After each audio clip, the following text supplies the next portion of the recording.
was class 11 National Primary 6 from YUMIN Primary School. In this lesson, we'll continue with Calculus, Chapter 7, Double and Triple Integral. So for the past 5 lessons, we have learned about 5 methods to this question that we have here. So for this question that we have here, the simplest method is in the first lesson when we started this. That is the polar coordinates. So that is the easiest method. And then next is starting the Cartesian coordinates. So Cartesian coordinates, there are different methods to use it. Like you can have substitution or not substitution. You can combine tangent or not combine tangent, all sorts of them.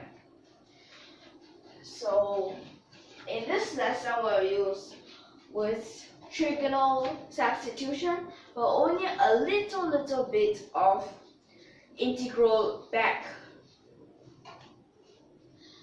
Okay, so why do we need to use integral back in this case? Well, because we always have integral by parts. With integral by parts, we will need to have integral back. Integral back, now what does that mean? So integral back, for example, a part of them in the integrand, you can just take a part into the d by integration, or you can take the whole thing into the d by integration if you need to. So that is integral by parts. We can describe it like take back, put it at the back, drag it back, remove it, and then put it at the back. So all sorts of these words you can use it to describe it, front to back. So let's look at this question. So we have double integral. The integral region is x squared plus y squared, that is equal to 2x, and x must be bigger or equals to 1. So let's see, we have dx dy over bracket x squared plus y squared, then square. So for these types of questions, double integral, you think of double integral. We'll need to change it into iterated integral. Then iterated integral, you will need to think of the single integral. So that means for these types, we'll need to use the right way, the right order to make it easy. But because right now we want to see how hard it can actually get to, so we'll just use Cartesian coordinates right now, and this might just be the last method because these Cartesian coordinates, they do get quite confusing. Well, first and foremost, for these double integral, you always need to think about their integral region. But if you're saying about those indefinite integral, then that doesn't matter. But if it is an indefinite integral, then that is actually just a lot multi-integration. It might also be, but just integrating a lot of times, but not the actual double integral, triple integral. They're not called with that names. Okay, and always these are definite integral, so we'll need to know their integral region so that we can find the boundaries. Okay. So right now here, we have x squared plus y squared, that is equal to 2x. So when this is equal to 2x, okay, let's move this to the other side. But actually we've proved this before in the first lesson when we started this question, that's what I mean. So we have both sides at 1.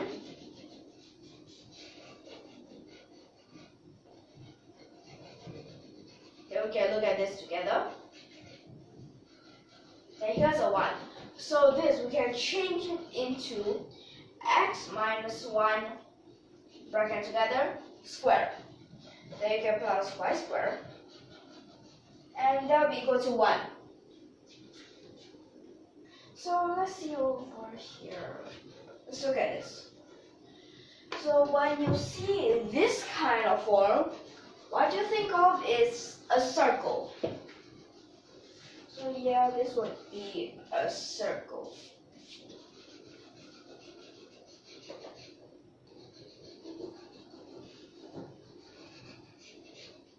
Okay, something like this. So here we have a circle. Then, so let's look at the center. Center we have at 1 for the x. So we now know for this part, here is the x-axis. Then how about y-axis? Well, that is on 0. So that means the origin is at this part.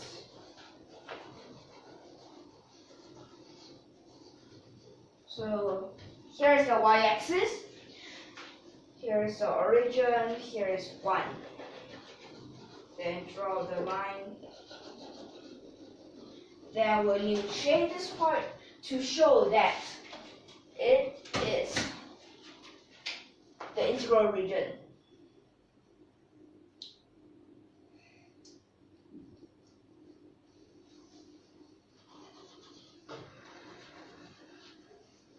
Like this. So let's see. Well, first integral with respect to y. That means we go from below all the way to the top here. And then we can also have, like, for example, these parts. Well, you might think we can't, but actually we can have something like this. We can. Okay, and even these parts, they go all the way down. These parts, they also go all the way down. For each of these parts, they also go all the way down, no matter what. Okay, so it is like this. And now you have to be quiet, and you also need to be very careful to see what is going to happen. Quiet because you need quiet to focus. So let's see.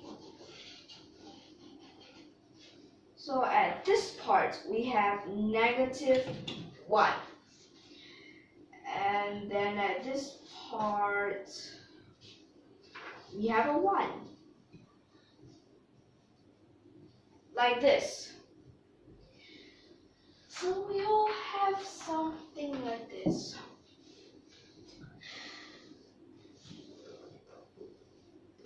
First, according to y.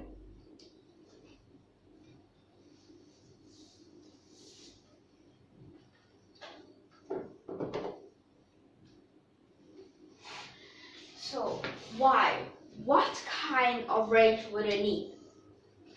So I have said before, just now, it goes from below all the way to the top.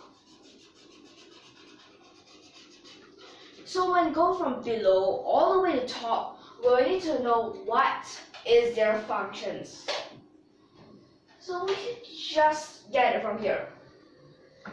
So when we get it from there,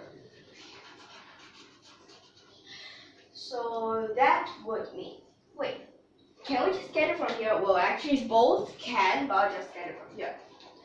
So y squared, that we're going to move this to the other side, 2x minus x squared, then both sides square root.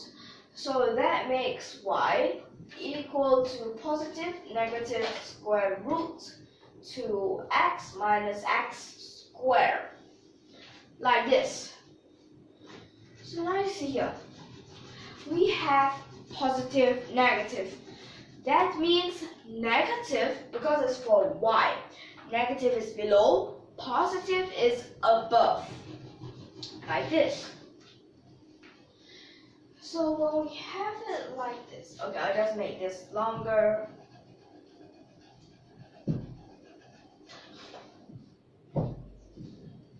So this is negative square root 2x minus x squared all the way up to square root 2x minus x squared. Then dx. What is this range? That means it is the range for x. Because we already have these stripes, we'll need to add them up according to where these stripes start from and where these stripes end. So as according to here, we have that radius 1. So that means that this part, it would be a 2. So this would also mean that this x will be from 1 all the way to a 2. Okay, so let's see here. This part we'll need to use a formula. We'll have a half, integral from 1 all the way to 2. Then we'll have, so now, it is not dy anymore, it will change to a dx. So here what we'll have is an inverse tangent y over x, then plus xy over x squared plus y squared, then bracket, so we'll need to sum.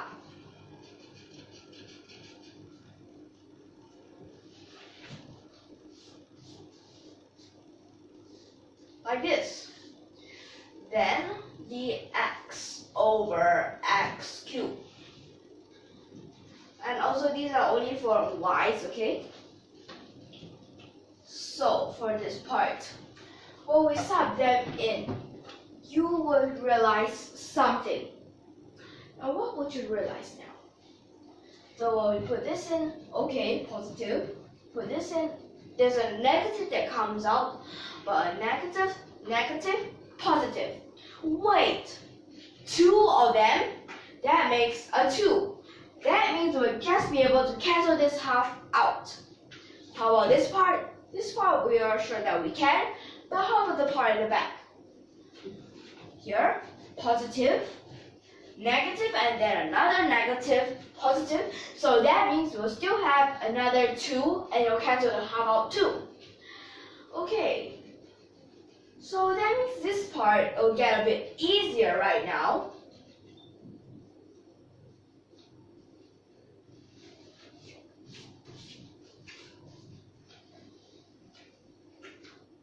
So it becomes like this.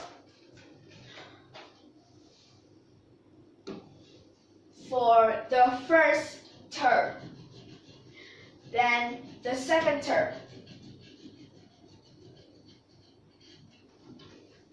So x and this y. That means you'll have x square root 2x minus x squared. Then you can just over. So let's see. X squared plus sub this in. So that means square root removed. That means it's a plus 2x minus x squared. X squared minus x squared no more. So you have a 2x. And the parts at the back. So it becomes like this. So this is actually just getting quite easy. So this part, well, we can just put the x cubed inside, then, okay, so that is already integral back. So we've already used once of integral back. Then that means we'll have to use integral by parts at this part. Integral by parts at that part.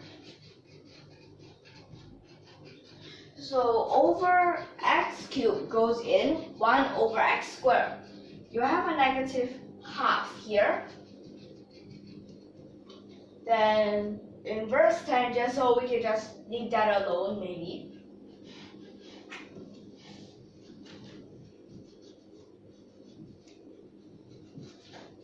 Like this, we'll leave that alone. But later, when we integral by parts, you'll realize if I write it like this, you need to use quotient rule, product rule, all those. So it will get quite complicated. Maybe I can just make it simpler by putting in the x first. Then after integral by parts, I change it like this again. Isn't that right?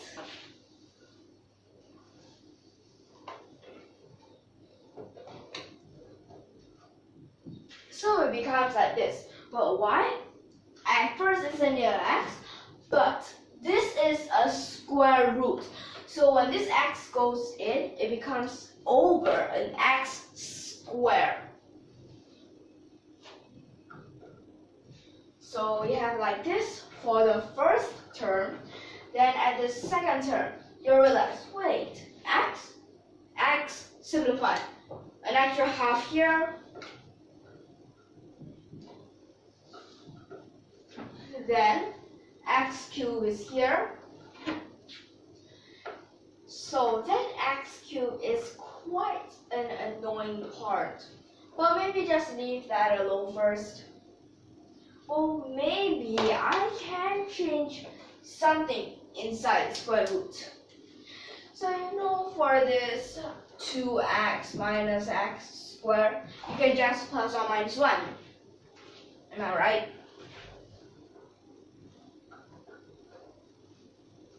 Yeah, like this. And then we can just leave this positive 1 outside, but we can minus. So this time we have an x squared minus 2x plus a 1. Then you realize this is the x minus 1 squared. So I can just change it like that. So let me change it into this form. Like this. Then you can over. Well, x cubed still there. Then dx. So this part right now don't need. Okay, now let's see. Integral by parts already. So for this integral by parts, an extra x squared, then inverse tangent, so we have these square root things.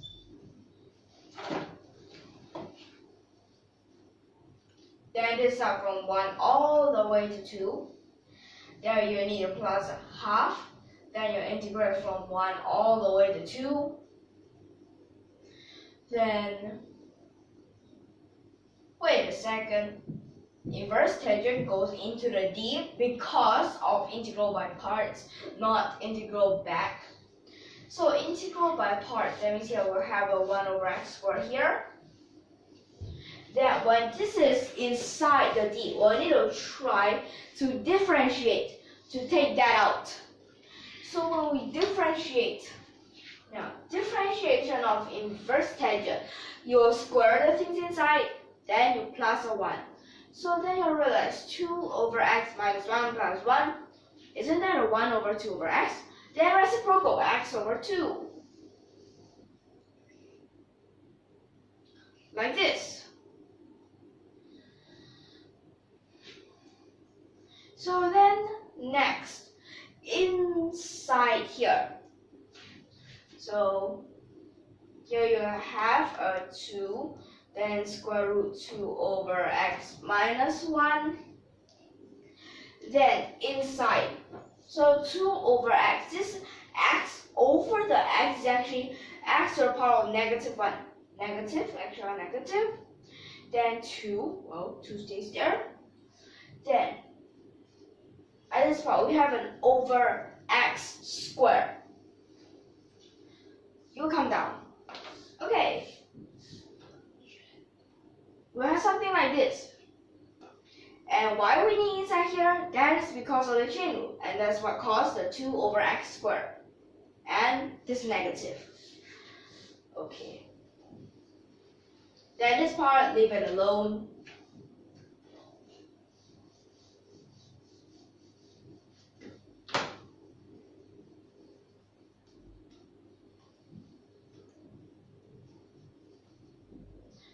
Like this. Then next, 2 when you sub it in. Inverse tangent square root 0 is an inverse tangent 0. inverse tangent 0 is a 0, so this whole thing is a 0. So this 0 we don't need to care. Then next, 1. That means we'll have an inverse tangent square root 1. That is an inverse tangent 1. So inverse tangent 1, that is a pi over 4. Then pi over 4 times a half, that is a pi over 8. But you're also negative, negative, positive. Pi over 8 here.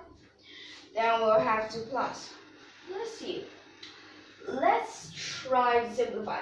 Well, of course, we have to minus here instead of a plus. So we'll still have this half, but then half it became 1/4. It evolved. Like this. Then you'll see we still have an x cubed on the bottom. So maybe just put 1 over x inside, maybe. Well, let's try it. The only way is to try. So one of them already taken in front. You have an x squared. Well, just now when we put 1x inside, we have a square root 2x minus x squared. So that means it can just become this part. Square root 1 minus bracket x minus 1 bracket square. Then I can put the dx up here. You'll realize it became like this. Then plus whatever stuff is back here.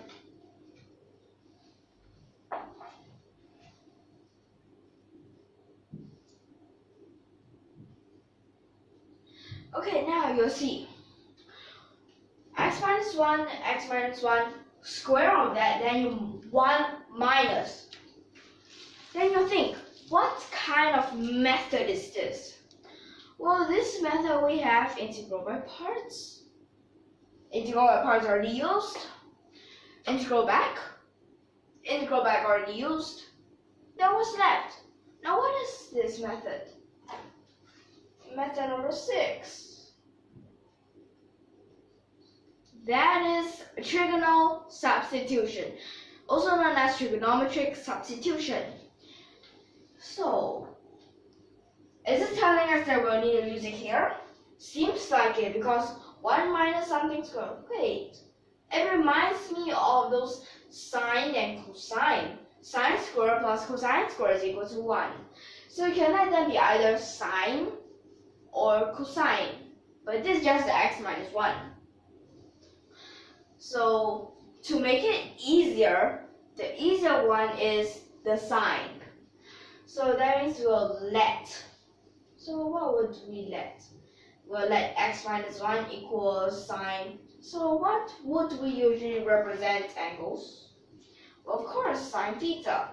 So that means axis will be equal to sine theta plus 1. Then after that, so after sine theta plus 1, now what do we still have?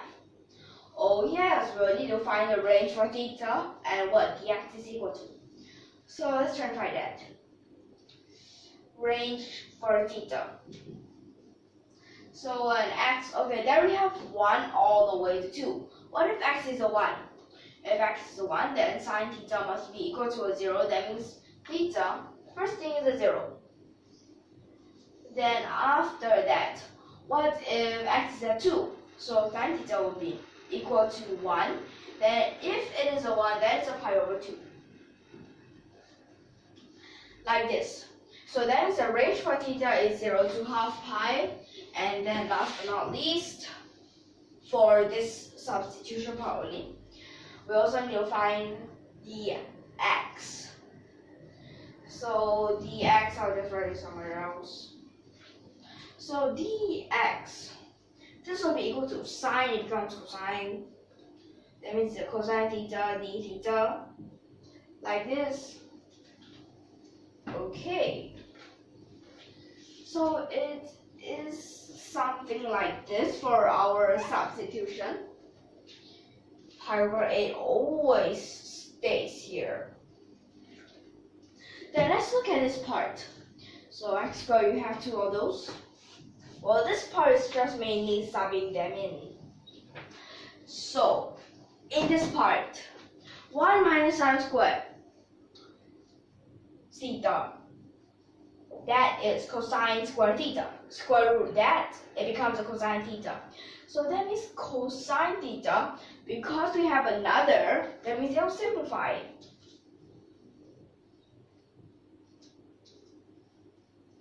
So sine theta plus 1 is also 1 plus sine theta.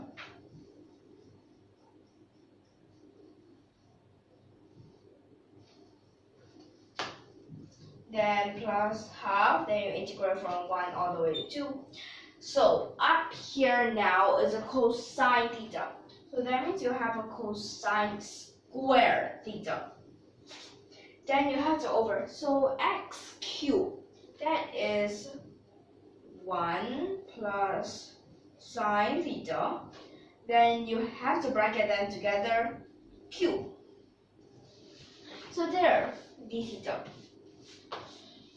Then, wow, 1 plus sine theta, that is square. Well, we can just try numerator, denominator times 1 minus sine theta. Then bracket them together, square. Maybe we can just try that, right? It might be a trick.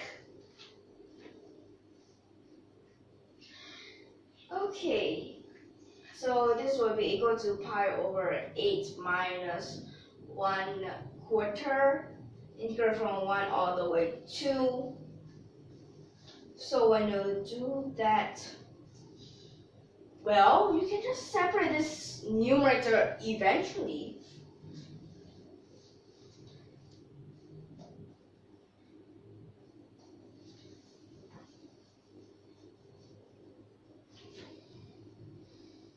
Then this over, so 1, oh wait, minus 1 minus. So this becomes cosine, because there's inside the square, there's already a square, so square become to the power of 4. Then d theta. So next, we do have this part. So at this part, you can also numerator and denominator times 1 minus sine theta, then you bracket them together, cube. Okay.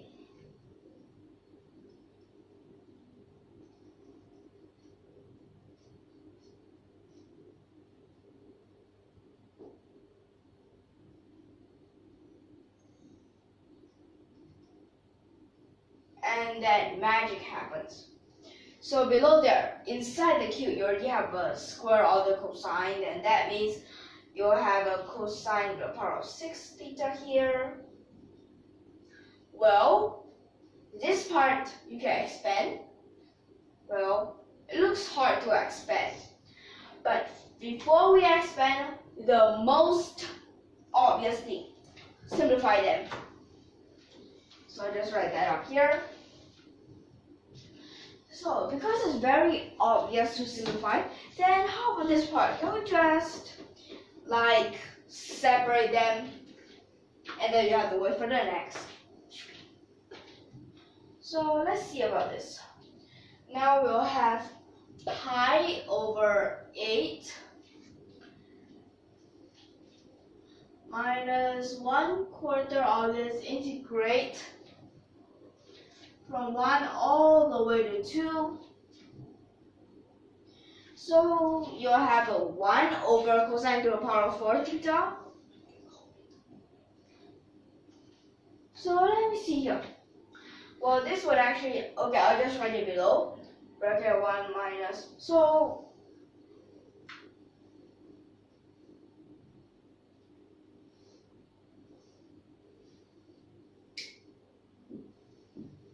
wait a second, it becomes like this. So when they be like this, these two, you'll realize their denominators are the same. So you can just try to combine them. So let's see now. Well, we have a minus 1/4 here, then that's a plus a half. Okay, let's just write minus 1/4 here. So what would we have now? Okay, so first is obviously still that part in front. You will have a 1 minus 2 sine theta plus sine square theta, like this. And then, so that part, at first here is a minus, that means behind becomes a minus. So minus that part, so maybe we'll try to expand that. Because we also have an extra 2. So at first when we expand, we have a 1 in front, but 1 because I need to times that 2, it becomes a 2. Then next, so we have this thing called a Pascal's triangle.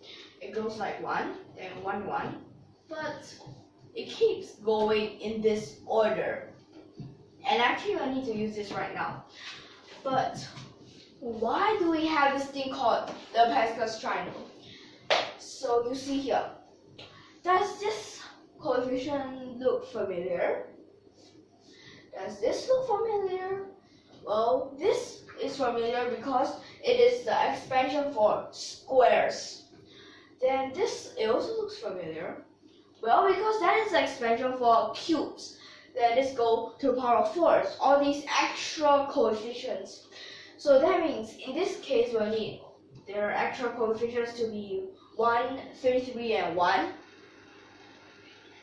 So that means after that we'll need a 3. 3 times an extra 2, then that's a 6. So you have a 6. 6, but that is just sine theta. Then next, another 3 times a 2, that also becomes a 6, but this is a minus 6 sine square theta. Then next is a 1, 1 times a 2, so that means you have 2 of the next. And this is a plus 2 of the sine cube theta. Then this whole thing, you would want to make it over. And you didn't realize something.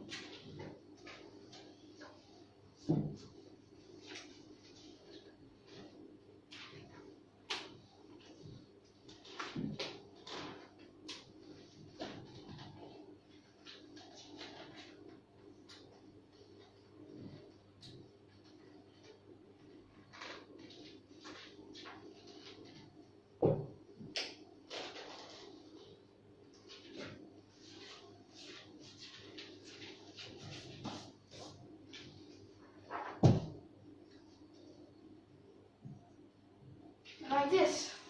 So that denominator now is still cosine to the power of 4 theta. Then how about that d theta?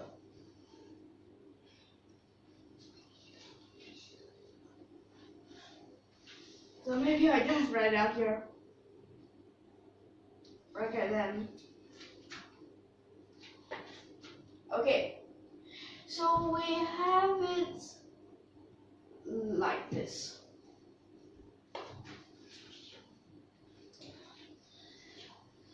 So now this seems quite complicated, but we can try to make things easier by simplifying them. Okay, let's try simplifying.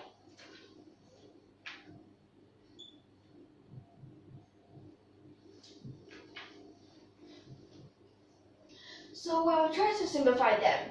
1 minus a 2, that's a negative 1. Negative, we don't want it to be in front.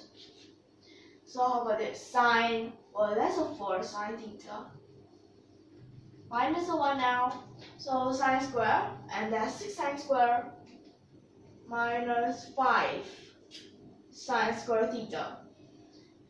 Then after that you have a plus 2 sine cube theta. Then you still have to over that cosine to the power of 4 theta. So just erase this Pascal's triangle.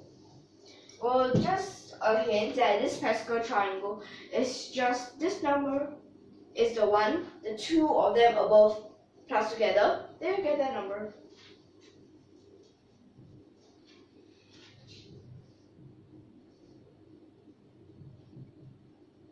So you have something like this. But now here's the problem. To try to separate them, it seems so difficult to separate them. Well, of course it does seem difficult. Let's just try to break this one into a sine square theta and make it cosine square theta if we can. Okay, well actually that is for the trigonal, well, what do you call that? Oh yes, the trigonal, well, something like a formula. That is the sine square theta plus cosine square theta equals 1. Well, in trigonal we call these trigonal identities. Well, yes.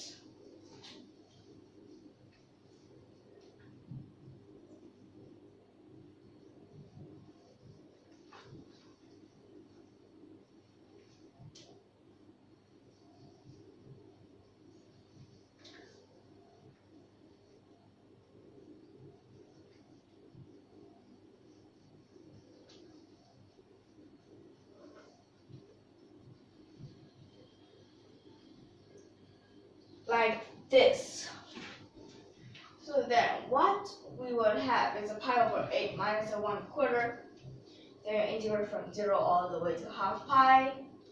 So 4 sine theta over cosine to the power of 4 theta. Well, we can try separating that maybe. Well, but then we'll realize if we separate them just like this, we might just not be able to solve it. So now that's the problem.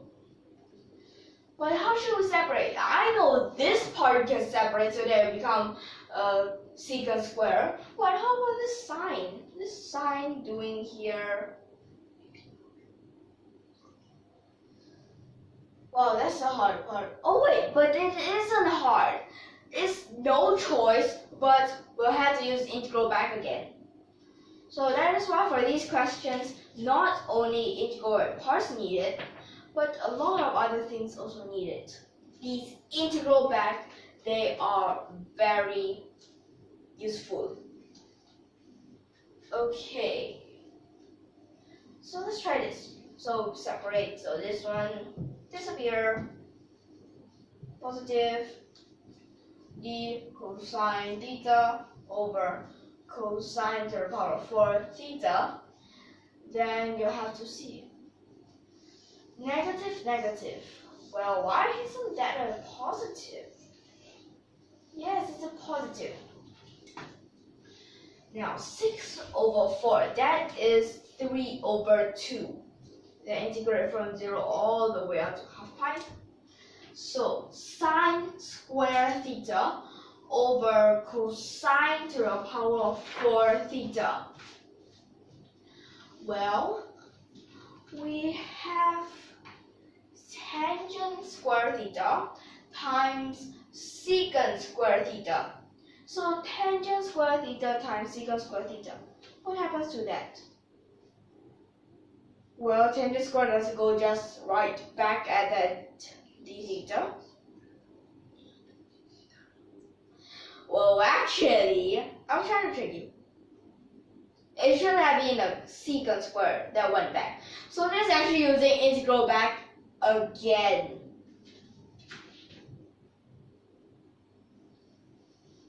Well, this is pretty useful. I mean, here I don't have a square. Okay, so this is just 2 of them. Then how about this part? Now, that's another hard thing.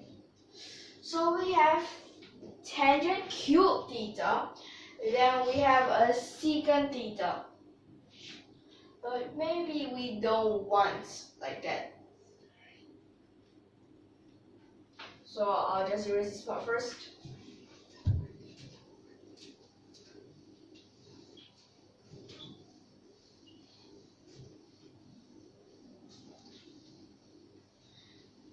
So this part,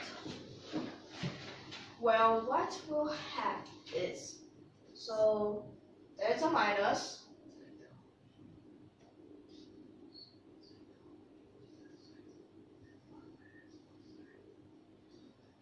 Well, so here, now you might think it gets so hard, but then there's actually a trick here. Did you realize there's a cube? Well, if you realize there's a cube, did you know how to change it into a square? If you know how, good. So, how to change it into a square? You just use sine theta, put 1 into the d theta, then sine square theta, change it into 1 minus cosine square theta. So that makes it another 2 terms. So let's see, sine square theta, 1 minus cosine square theta. So you have a 1 here. No, we'll change it into d. So that means this becomes a plus. Then the next that is a negative, it becomes, oh wait, the next was a positive, so it becomes a negative.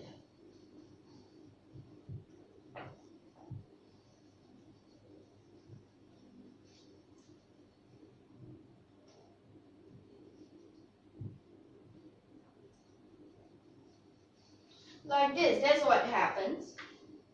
So, negative cosine square theta. Cosine square theta. Well, we can just try to simplify it. So that gives us a positive. So positive, we have a 1/4, then you integrate from 0 all the way to half pi. Then d theta. Well, that is pretty much secant square theta. Like this. So these, they're quite easy right now.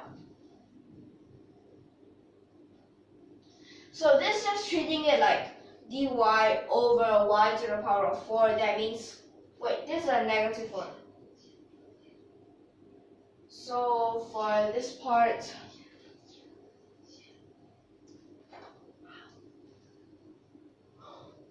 so at this part, that means, okay, so we'll have, because it'll change into a -3, so another negative, oh wait. Here's a negative already, so 1/3. Then you'll have cosine cube theta. Then you need to start from 0 all the way to half pi. Then after that, you have these tangent things. So plus 3/2. Then just think, this is maybe z square, and this is a z. So now what happens? Z square and a z. Well, that will become a cube. So that means you'll have an extra over 3. So it will become half. Then it's the tangent cube theta. They'll start from 0 all the way to half pi. Then after that, at this part, wait, it looks so much similar to this. Or is it just the same? Except that this has an extra half. Well, it's just the same. So 3/2. 3/2. Simplify that. This part, don't need to care about that already. Now this part. So what we have here is a plus half. You integrate, well, not really, because we already integrated. So what we'll have here is, so this cosine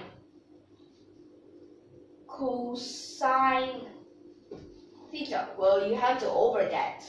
So then you need to start from 0 all the way to half pi.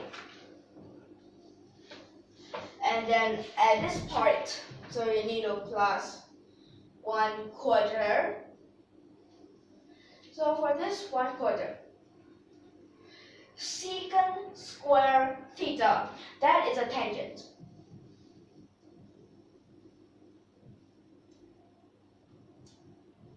Like this. So this part right there.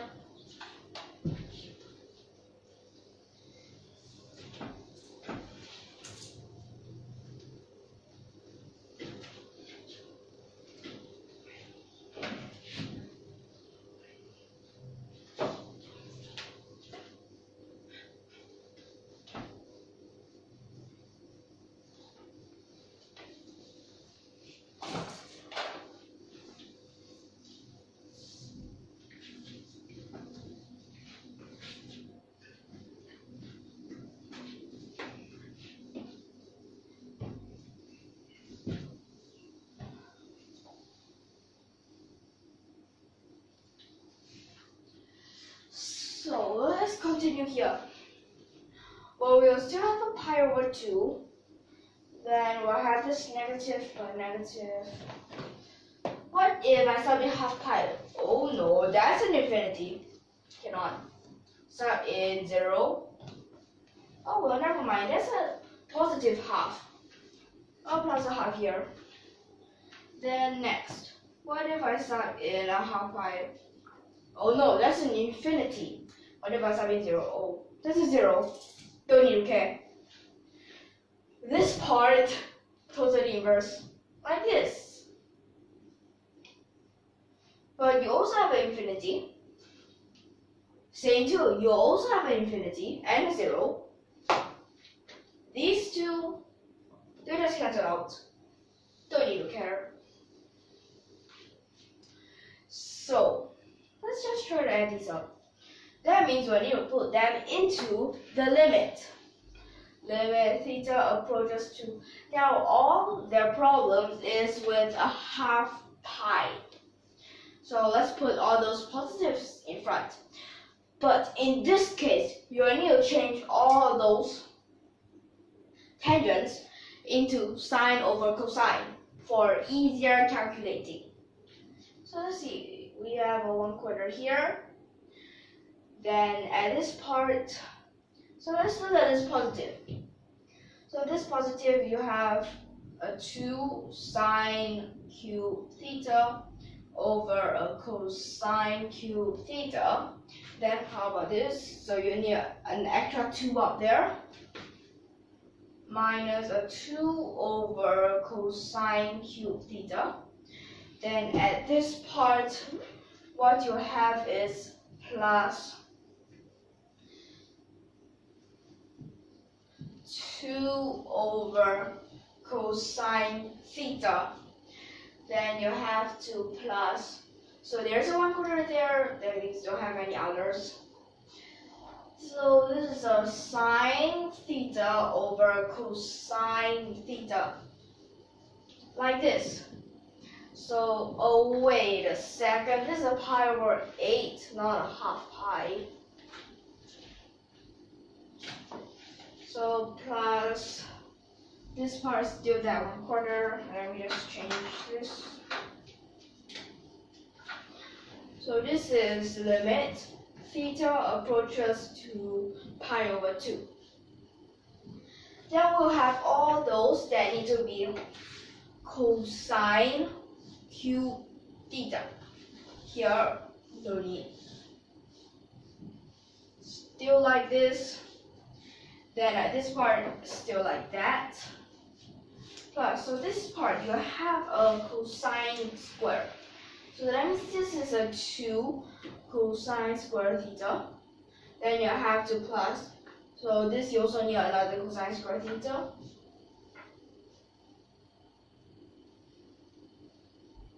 Like this. So this will be equal to pi over 8 plus, we have a 1/4, then that's a limit theta approaches to half pi. So now we already have all of them to common denominator. That means we can already use L'Hopital's rule. Now, L'Hopital's rule is one of those methods in this limit we'll have to numerator, denominator, differentiate.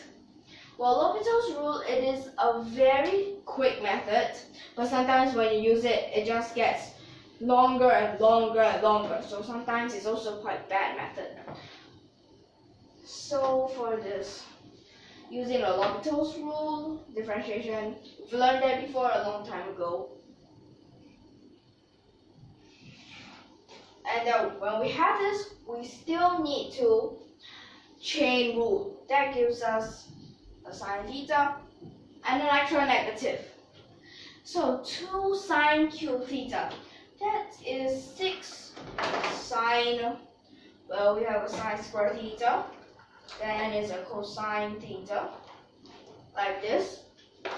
Then negative 2 constant, when you differentiate a constant, that's 0. Don't need to care. So plus 2 cosine square theta. Well, that will have a 4. Here's the cosine theta. Oh no, that's a negative. And here's the sine theta. Then plus sine theta, cosine theta. So that part is when we need to use the product rule. So when we only look at the sine theta first, and you always have to be very, very careful. You must pay attention to this because they might make mistakes easily. So plus, we have a cosine square theta, then you have to minus, okay, because of that cosine, minus a sine square theta. This might just look weird, but it is actually like this. Now these parts, they get quite tricky sometimes. Oh no, we can't simplify anything. Let me just see. Oh wait a second, I know. I'm instead of square. So that means I would have a cube here. Then at this part, I'll have an extra 2 sine square and also another cosine theta. So that means I could simplify a cosine theta.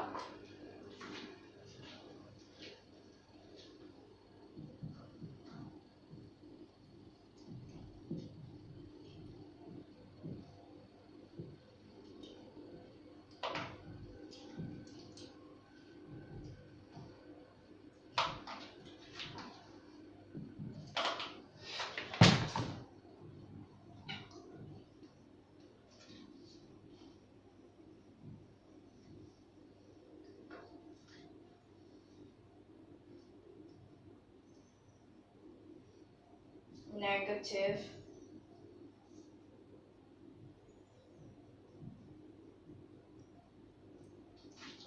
So it becomes like this.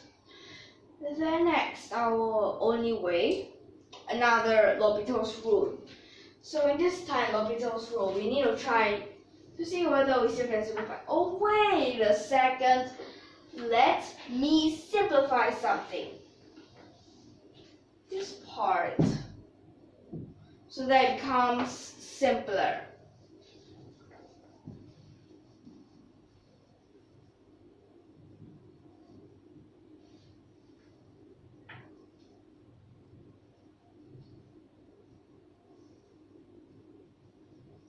So let's see here. We have a 4, we have sine square theta. So that makes 8 sine theta, then chain rule becomes a cosine theta. Then you have a minus, so sine becomes cosine. Then cosine squared, you have a 2 cosine theta. Then you're making a negative. Why does cosine change signs?